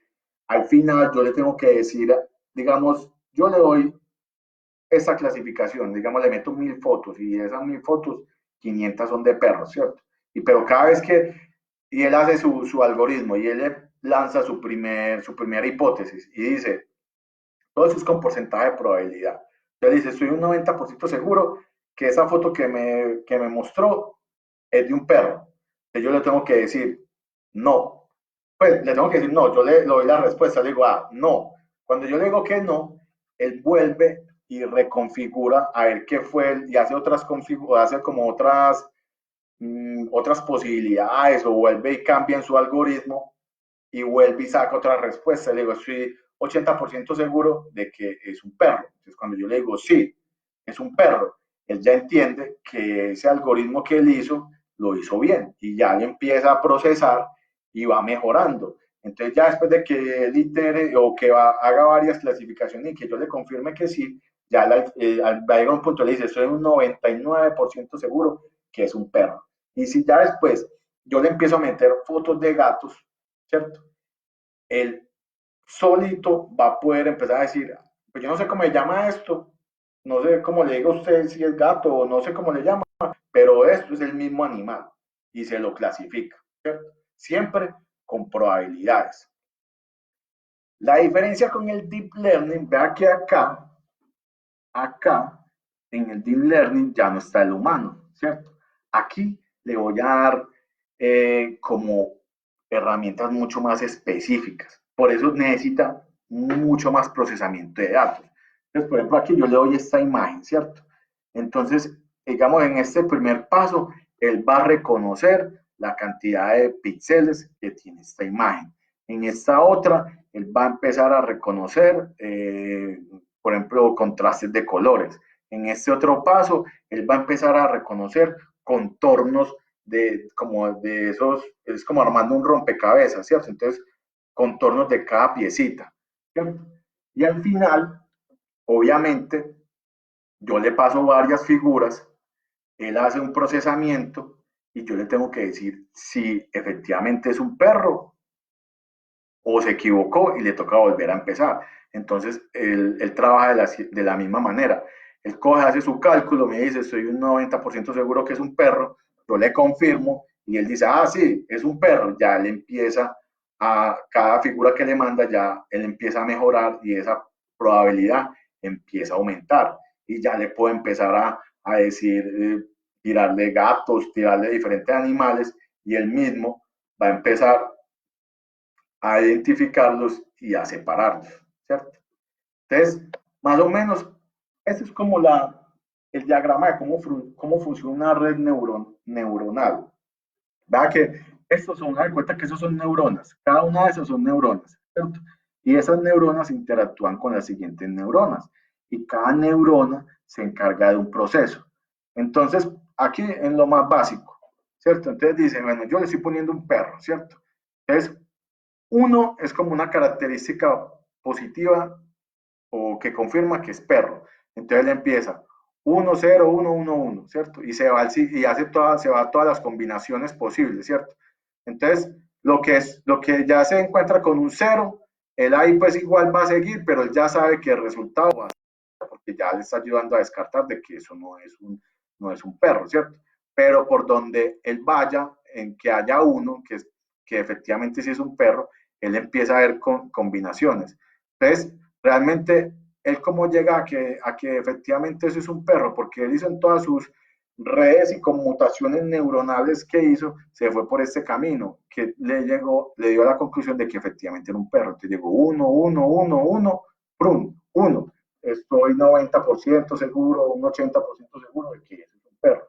Yo le tengo que confirmar para que él se devuelva y empiece a procesar.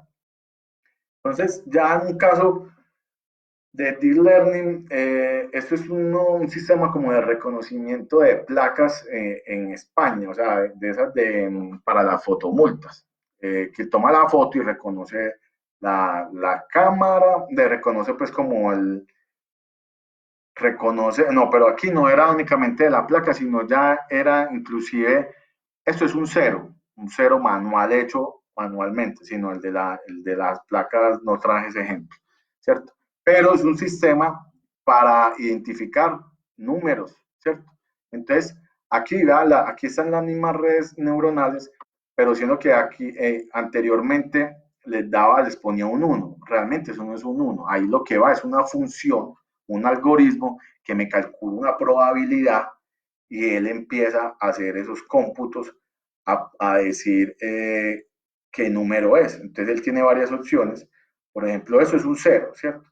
Y él en esta primera iteración se equivocó. ¿Por qué? Porque dijo que la mayor probabilidad era que fuera un 2 con un 33%. Y en el cero se peló porque dijo que nada más era un 5%. Pero yo le tengo que dar el resultado para que él sepa, porque si no, él no puede aprender, ¿cierto? Es como si yo le enseño a alguien y le enseño cosas malas pues, o cosas erradas, él realmente no va a aprender. Entonces, ¿el qué hace acá?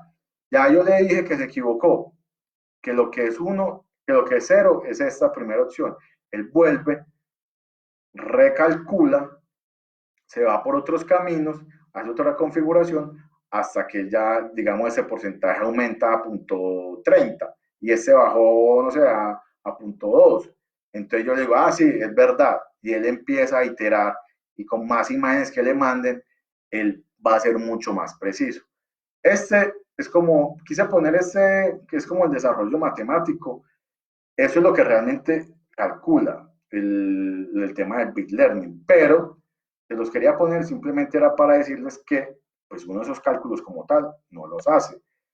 Realmente el, los programas para programar, valga la redundancia, pues estos software que utilizan para programar estos algoritmos son mucho más amigables, inclusive trabajan como con mapas conceptuales, que usted le dice esta función, la T1 con la T2, súmemela, el resultado, multiplíquemela con T1, ese resultado le va a sumar C, ¿cierto? Y como les decía anteriormente, los proveedores de servicio en la nube, por ejemplo aquí está Amazon, está Google, ¿cierto? Ellos de cierta forma te alquilan el software, por ejemplo, tienen plataformas, digamos, en Python, que es un lenguaje muy popular, y te dicen, como ellos saben que igual vas a tener que pagar por el procesamiento, entonces ellos, por el uso de los servidores, ellos te dicen, sí, venga, haga su programa aquí, modele su algoritmo matemático acá, y yo simplemente le cobro a usted por el procesamiento de ese programa. Entonces él corre, lo corre, hace, no sé, 1.000 millones de operaciones y llega al resultado, ¿cierto? Entonces acá se preguntarán, bueno, y hasta ahora no hemos visto nada que tenga que ver como con mantenimiento, ¿cierto? Entonces, ¿qué tal si en vez de perros, ¿cierto? De que reconozca perros, gatos, yo hago un algoritmo, ¿cierto? Donde tengo una máquina, en este caso es un ventilador, ¿cierto? Entonces le doy ciertas, a través de la sensórica, del IoT, me va a medir, digamos, la temperatura, ya sea porque tenga termocupla, me va a medir la temperatura, digamos, de los rodamientos, del motor, del eje, de las conexiones eléctricas, también puede medir por termografía todos esos puntos calientes y me va a brindar información, ¿cierto? Al igual que con el tema de vibraciones, yo voy a tener mis sensores de vibraciones, ellos me van a mandar esa información, ¿cierto?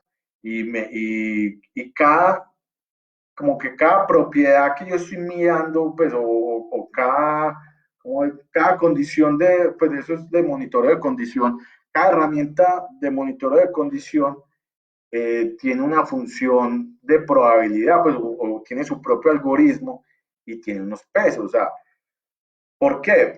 Porque si yo quiero predecir mi máquina cuándo va a fallar, ¿cierto? Si él me va a decir, esta máquina va a fallar dentro de un año, pues muy posiblemente la temperatura a un año todavía no está lo suficientemente caliente, ¿cierto? Pero el tema, digamos, de vibraciones o de ultrasonido, eso sí me puede decir con mucho tiempo de anticipación. Entonces, esta función de acá va a tener un mayor peso al momento de tomar la decisión de cuál componente es el que está de pronto fallando y cuándo va a fallar, que es lo que nos interesa. Saber qué va a fallar y cuándo va a fallar, ¿cierto? Entonces, acá también hago análisis de espectros de corrientes, mido como estabilidades de fase, los consumos, en la parte del análisis pues, de la lubricación, control de partículas, estado del lubricante, que el número TAN, bueno, todas esas propiedades que uno mide, ¿cierto? Y al final, pues nos interesa esto. ¿Dónde sería como la verdad, o sea, como confirmarle a él para que vaya aprendiendo? Pues en el momento que que él le diga, sí, aproximadamente dentro de un mes, el rodamiento tal, hay que cambiarlo, ¿cierto? Entonces la idea es que inclusive cuando se desbarate esta máquina, ¿cierto? Se mire los rodamientos y también por Deep Learning, él puede hacer reconocimiento o sea, así como puede reconocer un perro, también puede reconocer la imagen que yo les mostraba cuando vimos el capítulo pues, de análisis de falla donde veíamos las imágenes. Entonces va a decir, ah, sí, efectivamente, el diagnóstico que yo daba de vibraciones era una desalineación. Y el patrón de falla que mostraba el rodamiento, efectivamente sí es. Entonces, eso le va dando más confianza al mismo software, pues al mismo algoritmo para calcular con mayor seguridad. La próxima vez va a tener mayor certeza, que de pronto te va a decir, bueno, eso va a fallar dentro de 40 días, o sea, le puede adicionar 10 días más, ¿cierto? Pero siempre, siempre vamos a trabajar con funciones de probabilidad, o sea, nada en esta vida es 100% seguro. ¿Listo? Y ya lo último, pues como la conjugación de todas, pues no de todas, pero sí de muchas de esas técnicas, es lo que llamamos el Digital Twin. El Digital Twin simplemente es un espejo de un activo físico, pasarlo a digital. O sea, es tener, eh, aquí utiliza todo, utiliza lo que es la simulación, realidad aumentada, Big Data y analítica, IoT, la nube y la impresión 3D es como una herramienta, ¿cierto? Pero aquí yo voy a poder, voy a tener, ¿cierto? Voy a tener mi modelo digital no únicamente, o sea, adicional a que tengo por decirlo así, mi imagen virtual tal cual de la máquina y si yo quiero hacerle zoom, pues que no puedo, pero si yo quisiera hacerle zoom o rotar esto y mostrar eh, dónde queda el cojinete del soporte eso es una turbina de gas, dónde queda el soporte, qué problemas tienen, ¿cierto? Para comunicarme con, digamos, con proveedores, en una reunión, poder mostrar, ¿cierto? Pues es la herramienta fundamental, pero también me va a servir, como él tiene IoT, ¿cierto? La idea es que él tenga IoT, él tenga sensores, ¿cierto? Por todos lados, y él me diga el estado de la máquina tal cual como es, o cómo está funcionando, ¿cierto? Entonces yo aquí puedo hacer simulaciones de, de modelos de elementos finitos, cómo se va, digamos, si yo aumento la velocidad, cuánto van a ser los esfuerzos que se van a aumentar acá en los cojinetes o en los álabes. ¿Por qué? Porque como él está recopilando toda esa información que está en la nube, él tiene un historial operacional y un historial de mantenimiento, porque la idea es que, o qué pasa en este momento, digamos, actualmente tenemos el ERP por un lado y en muchos software de monitoreo de condición por otro. Y entonces le mandan los informes al ingeniero, pero el ingeniero de mantenimiento como tal, ¿qué quiere hacer? Es poder hacer, si necesita saber si necesita ejecutar una orden de trabajo y qué se necesita comprar, ¿cierto? Entonces, eso de cierta forma todavía no están como integrados de modo de que, digamos, el que me presta el servicio de monitoreo de condición me manda el informe, pero el ingeniero solamente lo va a ver cuando hay una embarrada bien grande, una falla, y él necesita ir a mirar qué fue lo que pasó, o cuando hay fallas recurrentes, y entonces le jalan las orejas y dice, bueno, listo, necesito que me solucione ese problema. Ahí es cuando él va a ir a mirar eso. Pero en la mayoría de los casos, el historial del mantenimiento, pues a veces se pierde. Y si yo tengo la oportunidad de aplicarle a esto Big Data y analítica, yo voy a poder correlacionar temas de operación posterior de acuerdo a acciones que yo le haya tomado, ¿cierto? Entonces, el Digital Twin es una herramienta súper poderosa, pues que el concepto así tan completo, pues apenas se está desarrollando, pero pues yo voy a tener datos de operación real en este momento, pero también voy a poder simular cambios que yo le haga, o me va a poder decir cuándo va a fallar, y si va a fallar, qué va a fallar, y poder pedir que todo esté integrado y que pida los materiales, ¿cierto? Entonces, básicamente, pues era eso. Pues aquí esta gráfica simplemente es como para ver todo el proceso. Eso lo vamos a ver más adelante. No sé si de pronto en la próxima capacitación o en la del martes. Pues aquí vemos que se está tomando, aquí eso es un sensor de vibraciones. Aquí se toma una magnitud física, ¿cierto? Se convierte en una señal, en un voltaje, por decirlo así, análogo. Hay que convertirlo en una señal digital. Esa información digital viaja a través de los sensores, en este caso puede ser inalámbrico o por cable, al servidor de segundo nivel, que era el que decía como que el que se encarga de hacer, de gestionar esta red local que tiene la máquina y mandarla para la nube, ¿cierto? Y en la nube, pues la idea es que esté integrado el software de monitoreo de condición con el ERP de la máquina. Muchas gracias por la atención.